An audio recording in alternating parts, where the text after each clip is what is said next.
ধরুন কোনো বিলে আপনার একখণ্ড জমি আছে। সে জমিতে ধান চাষ করে পরিবারের মুখে খাবার তুলে দেন। রাতারাতি সে জমি পুকুর হয়ে যাবে, আপনি জানতেই পারবেন না। গেল এক দশকেরও বেশি সময় ধরে রাজশাহীর মাঠে মাঠে এমন কাণ্ডই ঘটছে।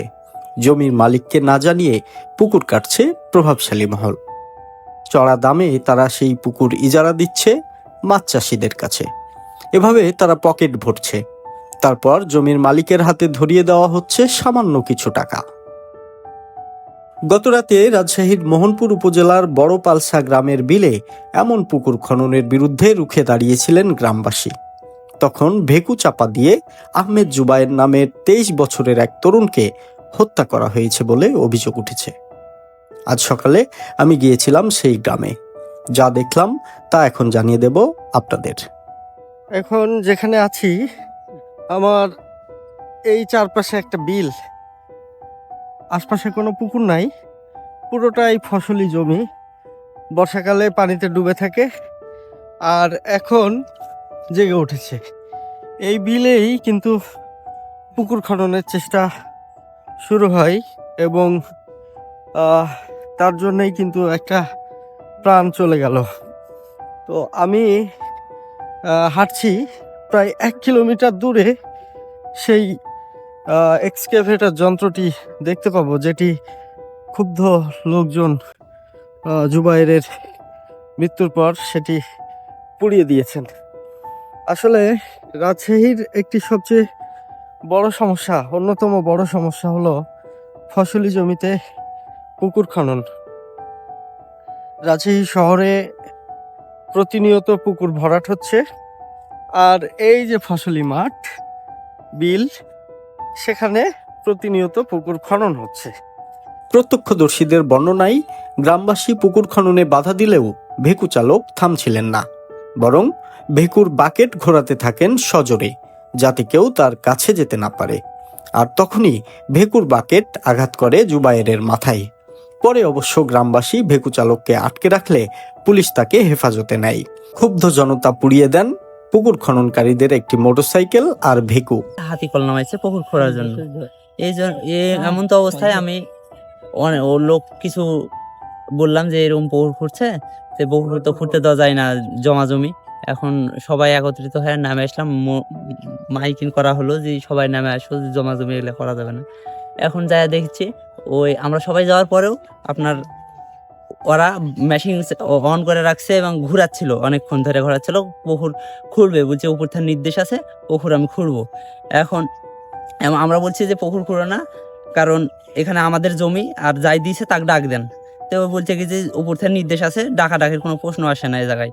এখন এমন তো অবস্থায় এই ছেলেটা গেছে, এখন দূরে আছে, এখন ওই হাতিকল ঘোরাচ্ছিল, ঘোরানোর অবস্থা তো ওই সুরের বাড়ি দিয়ে ভিতরে চাকার তল নিচে নিয়ে পিষা দিছে, দিয়ে ওপারে বাড়িটা দিছে। আমি আমার ভাই ওপারে তুলে দেখছি, একটা ভাই আমার ঝাঁকি দিল, ঝাঁকি দেওয়ার পরে ভাই মরে গেছে। প্রথমে তাও 50 জন ছিলাম, পরে তো 100-150 জন মানুষ হয়েছে, আরো বেশি হয়েছে। যখন ঘটনা ঘটে তখন কতজন ছিলেন? তখন 50 জন তাও আচ্ছা, মিনিমাম। ভিকওয়ালা ওখানেই ছিল, যে সে বলছিল যে ভাই 2-4টা মরে গেল, এরকম প্রশ্ন আসে না, এরকম সে কনফিডেন্স, মানে সে না মেশিন অন অফ করবেই না, এরকম অবস্থা, মানে তার পাওয়ার খুব দেখাচ্ছিল। থামাতে বলছে, থামাইনি। মাত্র 2 বছর আগে বিয়ে করেছিলেন জুবায়ের। কৃষিকাজ করলেও সুখ ছিল ছোট্ট সংসারে। ঘটনার পর নির্বাক বসে আছেন স্ত্রী নুসরাত জাহান, চাইছেন স্বামী হত্যার বিচার। মানে মাইকিনে বললো হচ্ছে যাদের যাদের জমি আছে তারা সবাই আসো। এখানে বসেছিল আমার সাথে, বসে থাকতে থাকতে উঠে ওরে জমি আছে চলে গেল, যে মেলা মানুষ, অনেক মানুষ বিলে যায়। তখন মানে হাতে করে সুর ঘুরাচ্ছে, বাঁচবে, ড্রাইভারটা বাঁচবে বলে হাতে করে সুরটা ঘুরাচ্ছে। তখন ঘুরাতে ঘুরাতে তখন সুরটা যায় লাগলো ওর মাথা, সবাই বসলো আর ওই দাঁড়া ছিল, ওই বুঝতে পারিনি যে মাথার লাগে চোখটা গেছে উল্টে যায়, তারপরে পড়ে গেছে মেঝাতে। তারপরে হচ্ছে চালায় দেওয়া হয়েছে হাতিকুলের চেন। আমার স্বামী যারা হত্যা করেছে তাদের আমি বিচার চাই, আপনারা সঠিক বিচার করবেন। এখানে আসার পরে বেশ কিছু কৃষকের সঙ্গে কথা বললাম। এখানে যে পুকুর খনন করা হবে, এখানকার কৃষকরাও কিন্তু সেটি জানতেন না, এবং রাতে যখন এই এক্সকাভেটর যন্ত্রটি নামানো হয় তখন মসজিদের মাইকে ঘোষণা দেওয়া হয় যে তাদের জমিতে পুকুর কাটা হচ্ছে, যারা যারা নিজেদের জমি রক্ষা করতে চান তারা যেন বিলে নেমে আসেন। তখনই 100 থেকে 150 মানুষ এই বিলে নেমে আসেন এবং এত মানুষকে দেখার পরে যিনি এক্সকাভেটর যন্ত্র চালাচ্ছিলেন তিনি সেটি না থামিয়ে চারপাশে ঘোরাতে থাকেন।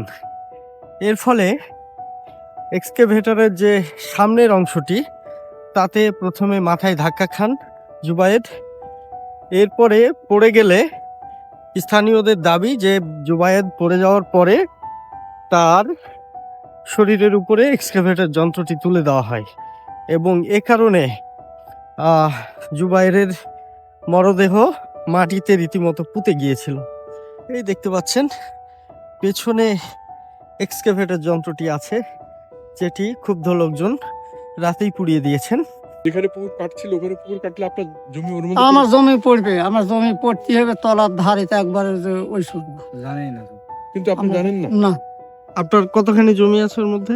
ওই 14 কাঠা আর 5 কাঠা এটা টোটালি ওই পুকুরের মধ্যে পড়ে যেত, পড়ে যায়।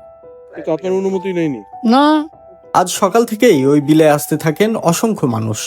তাদের কথা, স্থানীয় বিএনপির এক নেতা কাটছিলেন এই পুকুর, তার বিচার দাবি করছেন দলটির নেতারাও।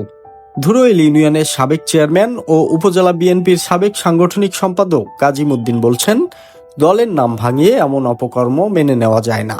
এটা অনেক সময় কৃষকদের মতামতকে উপেক্ষা করেই এই ঘটনাগুলো ঘটে যাচ্ছে অনেক জায়গায়। এখন বিএনপি, আমার জানা মতে বিএনপি একটা পদেও আছে ইউনিয়নে। কি পদে আছে? বিএনপির সম্ভবত সহসাধারণ সম্পাদক এই পর্যায়ে আছে, ইউনিয়ন পর্যায়ে, ধুরইল ইউনিয়ন বিএনপি। এইগুলো নিয়ে হাইব্রিড, এগুলোই রাষ্ট্রের জন্য ক্ষতিকারক, দলের জন্য ক্ষতিকারক, সমাজের জন্য ক্ষতিকারক। প্রতিবাদ জানাই।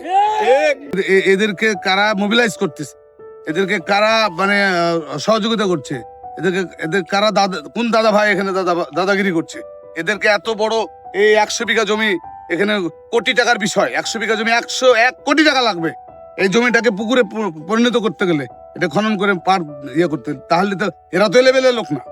তাহলে এখানে কারা আছে? আপনি যদি থাকে আমাকে খুঁজে দেখেন, খোঁজাই দেখেন। পরিবারটার কি এই কি পাপ করছিল? এর পরিবার কি পাপ করছিল?